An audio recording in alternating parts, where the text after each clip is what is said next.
கல்யாணம் முடிஞ்ச சந்தோஷத்தில் ரெண்டு குடும்பமும் இருக்கிற அதே வேலையில் தான் இங்கே சுடர்கிட்ட சில பக்குவமான விஷயங்களை எடுத்து சொல்லிட்டு வரேன் மாணிக்கத்திட்ட சொல்லிட்டு இங்கே மேலே போகிறாங்க பாக்கியமும் கூடவே தங்கமயிலும் போகிறாங்க.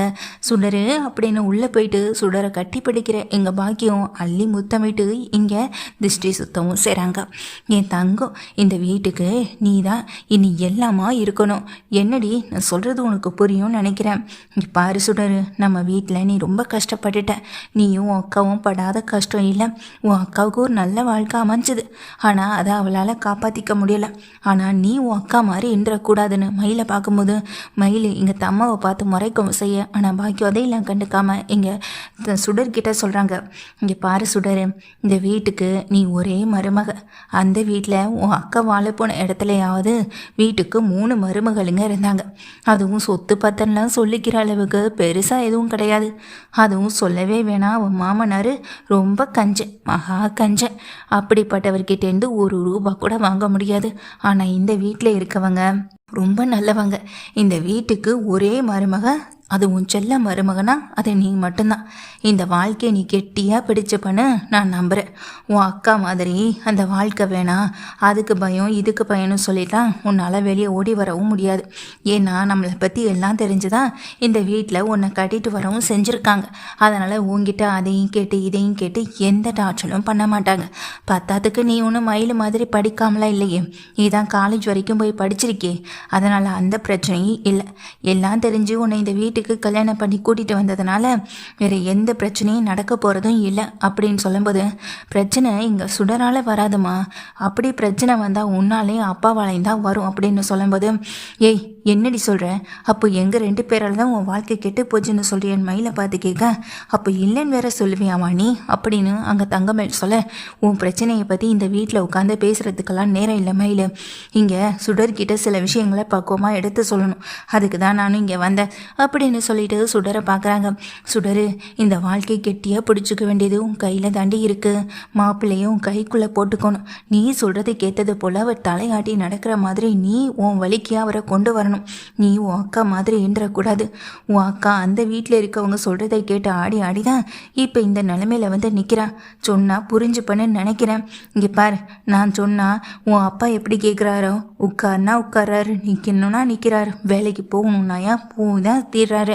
அந்த மாதிரி நீ உன்னோட அதாவது மாப்பிள்ளைய உன் வழிக்கு நீ கொண்டு வந்தணும். நான் சொல்கிறது புரியுதில்ல அப்படின்னு கேட்கும்போது, அம்மா அதெல்லாம் எனக்கு புரியுதுமான்னு அங்கே சுடர்னு சொல்ல, ஏய் என்ன சுடரு, அம்மா தான் ஏதேதோ சொல்லிட்டு இருக்காங்கன்னா நீயும் ஆமாம் ஆமான்னு தலையாடிட்டு இருக்கேன்னு சொல்ல, அக்கா நீ கொஞ்சம் சும்மா இரு, என் வாழ்க்கையை எனக்கு பார்த்துக்க தெரியும் அப்படின்னு சுடர் சொல்லும்போது, அப்படி சொல்லடி, இங்கே மயிலுக்கு தான் அந்த குடுப்பனை இல்லை, மயிலுக்கு அந்த திறமையும் இல்லை. ஆனால் நீ அப்படி கிடையாது, நீ என்ன மாதிரி எல்லாத்துலேயும் கெட்டியானவ அப்படின்னு சொல்லிட்டு அங்கே பாக்கியமும் தான் பொண்ணோட கையை பிடிச்சி ரொம்ப பாராட்டுற விதமாக பேசிக்கிட்டு இருக்கவும் செய்கிறாங்க. அப்புறம் இன்னொரு முக்கியமான விஷயம்டி, இந்த மொத்த சொத்துக்கும் இந்த மொத்த வீட்டுக்கும் ஒரே வாரிசு ஒரே மருமகனா அது நீயும் உன் புருஷனும் மட்டும்தான். உன் மூலமாக இந்த வீட்டுக்கு வர வாரிசு தான் இந்த குடும்பத்தோட வாரிசாகவும் இருக்கும். அப்புறம் இவங்க நிறைய பிஸ்னஸ் நிறைய வேலையெல்லாம் பண்ணிகிட்டு இருக்காங்க. அது எல்லாமே உன் புருஷனுக்கும் உனக்கும் தான் வந்து சேரும். அதனால் நீயும் படிச்சிருக்க, நீயும் எதையும் விட்டுறாத. அப்படி இப்படின்னு எல்லாத்துலேயும் போய் தலையிட்டு இந்த வீட்டோட கணக்கு வழக்குலேருந்து எல்லாத்தையும் நீ பார்த்துக்கிற மாதிரி, நீ சொல்கிறதை கேட்டு இந்த குடும்பத்தில் இருக்கவங்க நடந்துக்கிற மாதிரி எல்லாத்தையும் மாற்றி கொண்டு வந்துருவல்ல அப்படின்னு பாக்கியமும் கேட்குறாங்க. எதுவுமே பேசாமல் நிற்கிறாங்க சுடரும். அம்மா, சுடருக்கு நல்ல விஷயத்த சொல்லி கொடுப்பேன்னு பார்த்தா இப்படி குடும்பத்தை பெருகிற வேலையை முதலேண்டு ஆரம்பிச்சிட்டியாம்மா நீ அப்படின்னு சொல்ல, நீ கொஞ்சம் அமைதியாக இரு அப்படின்னு தான் பொண்ணு தங்கமயில பார்த்து முறைச்சிட்டு, இவளுக்கு அந்த கெட்டித்தனம் இல்லை, ஆனால் உனக்கு இருக்குன்னு நான் நம்புகிறேன் சுடரு, நீ எல்லாத்தையும் நல்லபடியாக பார்த்துப்பேன்னு நான் நம்புகிறேன். அது மட்டும் இல்லை, இந்த வீட்டுக்கு அடிக்கடி அந்த ராஜி வரதா கேள்விப்பட்டேன். ராஜிக்கும் இந்த வீட்டில் இருக்க சொத்துக்கும் எந்த சம்மந்தமும் இருக்கக்கூடாது. மொத்த சொத்தும் அந்த உன் பெரிய மாமனார் அந்த முத்துவேலுடைய சொத்தும் உன் புருஷனுக்கு தான் வரணும். அதுக்கேற்றது போல தான் நீயும் நடந்துக்கணும். அவள் தான் இந்த குடும்பம் வேண்டாம் ஒன்று வேண்டான்னு ஓடி போய் கல்யாணம் பண்ணிட்டு போயிட்டாளே, அப்புறம் எதுக்கு இப்போ வந்து ஒட்டிக்கிட்டு உறவாடணும் அப்படின்னு சொல்லும்போது, அம்மா என்னம்மா பேசுகிறேன்னு அங்கே தங்கமேல் சொல்லும்போதே ஏய் சும்மா இருன்னு சொல்லிட்டு இங்கே உடனே சுடரை பார்த்து கெட்டியாக பிடிச்சிப்பேன்னு நானும் நினைக்கிறேன், கெட்டியாக பிடிச்சிப்பல அப்படின்னு கேட்குறாங்க. பாக்கியம் சுடரை பார்த்து அதுக்குள்ளே பின்னாடியே வந்த ராஜுவோடைய அம்மா வடிவு கையை தட்டும்போது டக்குன்னு அதிர்ச்சியோடு திரும்பி பார்க்குறாங்க. பரவாயில்ல, நீங்கள் என்னெல்லாம் சொல்லி கொடுக்குறீங்கன்னு நானும் பார்த்துட்டு தான் இருந்தேன்னு சொல்லும்போது இங்கே வடிவு சொன்னதை கேட்டதும் பாக்கியத்துக்கு பேச்சு மூச்சே இல்லை அது அப்படின்னு சொல்லும்போது இருமா, உன் மேலே எனக்கு எந்த கோவமோ எந்த வருத்தமோ இல்லை. நீ உன் தங்கச்சிக்கு நல்லதை நினச்சி தான் நீ நல்லதான் பேசிக்கிட்டு இருந்த. ஆனால் உங்கள் அம்மா இந்த வீட்டில் என்ன பிரச்சனையை உண்டு பண்ணலாம், அதுவும் வந்த முதல் நாளே தாலி கட்டின அடுத்த நிமிஷமே சொத்து விஷயத்தை பற்றி பேச ஆரம்பிச்சிட்டாங்க. இந்த வீட்டில் இருக்க சொத்துக்கும் உங்களுக்கும் முதல்ல என்ன சம்மந்தம்? சம்மந்தி ஆயிட்டீங்கன்னா சொத்தையும் உங்கள் பொண்ணு பேருக்கு எழுதி வச்சிடணுமா என்ன? ஆமாம், இந்த வீட்டில் இருந்து உழைச்சவங்க மொத்த சொத்தையும் உங்கள் பொண்ணு பேரில் எழுதி வச்சணும்னு ஆசைப்படுறீங்களே, உங்களுக்கு கொஞ்சம் கூட வெக்கமா இல்லையா? ஆரம்பத்தில் இந்த சம்மந்தம் வேண்டான்னு நான் சக்திவேல் தம்பிக்கிட்ட தலைப்பாட அடிச்சுக்கிட்டேன். ஆனால் அவர் என் பேச்சையோ இல்லை என் புருஷன் பேச்சையோ என் அத்தை பேச்சையோ அவர் கேட்கவே இல்லை. எங்கள் குமாருக்கு உடனடியாக பொண்ணே கிடைக்காத மாதிரி கல்யாணம் பண்ணணும்னு சொல்லி உங்கள் வீட்டுக்கு வந்து நின்று உங்கள் பொண்ணை கல்யாணம் பண்ணி இந்த வீட்டுக்கு கூட்டிகிட்டு வந்தார். உங்கள் பொண்ணை பொறுத்த வரைக்கும் எனக்கு எந்த குறையும் சொல்ல தோணலாமா? ஆனால் உங்கள் பொண்ணுங்களை கெடுக்கிறதே நீங்களும் உங்கள் புருஷனும் தான். ஆமாம், ஏற்கனவே இந்த வீட்டில் வந்து நீங்கள் அடி வாங்கிட்டு போனதெல்லாம் ஞாபகம் இல்லையா? வீட்டுக்கு திருட வந்து தானே உங்கள் புருஷன் என் புருஷன்கிட்டையும் எங்கள் சக்திவேல் தம்பிக்கிட்டையும் அடி வாங்கிட்டு போனார். அந்த நினைப்பு கூட இல்லையா உங்களுக்கு? அதுவும் இல்லாமல் எப்படி உங்களால் இப்படி பேச முடியுது? அதுவும் என் பொண்ணுக்கு இந்த வீட்டில் எந்த இடமும் இருக்கக்கூடாது, எந்த சொத்தும் என் பொண்ணு பேருக்கு போயிடக்கூடாதுன்னு சொல்கிறதுக்கான உரிமை உங்களுக்கு யார் கொடுத்தது? அதை நாங்கள் தானே முடிவெடுக்கணும். என் பொண்ணு ஓடி போய் கல்யாணம் பண்ணிக்கிட்டாதான், அவளுக்கு பிடிச்சவளாக பார்த்து கல்யாணம் பண்ணிக்கிட்டாதான். ஆனால் அவள் சந்தோஷமாக தானே வாழ்ந்துக்கிட்டு இருக்கான். அதே நேரத்தில் என் புருஷன் சம்பாதிச்சது எல்லாமே என் பொண்ணுக்கு தான். வேணும்னா இந்த வீட்டில் எங்கள் சக்திவேல் தம்பி சம்பாதிச்சது வேணால் உங்கள் பையனுக்கு உங்கள் பொண்ணுக்கும் உங்கள் மருமகனுக்கு வந்து சேர்றதில் ஆசைப்படுறதுன்றது நியாயமான விஷயம். ஆனால் என் புருஷனோட சொத்துக்கும் சேர்ந்து ஆசைப்படுறது எந்த வகையில் நியாயமாக இருக்கும்னு நினைக்கிறீங்க? இதுதான் கடைசியாக இருக்கணும். இந்த வீட்டில் இந்த மாதிரியான ஒரு பேச்சு என்றைக்குமே வரக்கூடாது. அதையும் மீறி வந்துச்சுன்னா அப்புறம் நான் என்ன பண்ணுவேன்னு எனக்கே தெரியாது.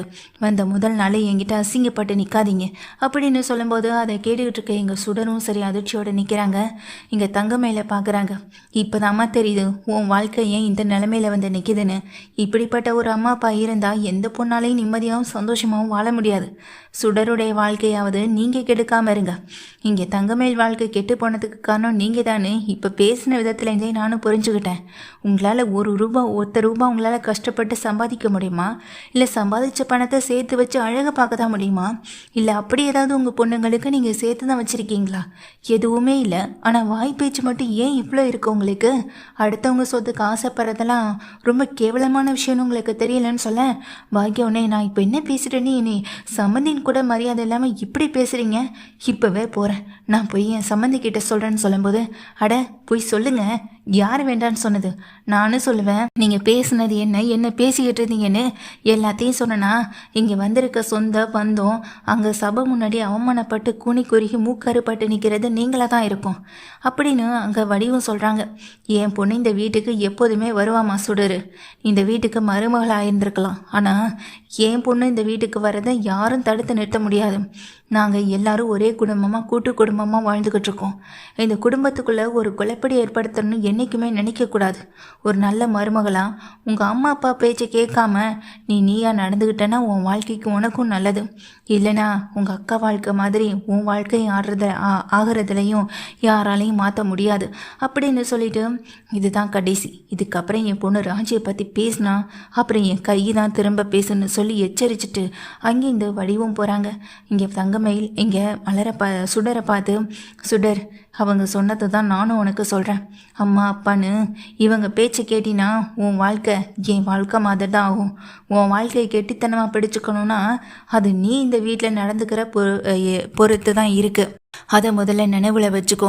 அம்மா சொல்கிறாங்க அப்பா சொல்கிறாங்க அந்த பணம் வேணும் இந்த பணம் வேணும்னு சொல்லி எதையுமே இங்கே உன் வீட்டுக்காரை கேட்காமலோ இல்லை வீட்டில் இருக்கவங்கள கேட்காமலோ எடுத்து கொடுத்துடாத. அது முதல்ல ஞாபகம் இருக்கட்டும்னு சொல்கிறாங்க. இதை கேட்ட உடனே பயங்கர அதிர்ச்சியோடு இருக்காங்க எங்கள் சுடரும். அதே போல் அவங்க அம்மா சிங்கப்பட்டு தான் நிற்கிறாங்க. வடிவு அம்மா, அந்த ராஜியோடைய அம்மா வடிவால்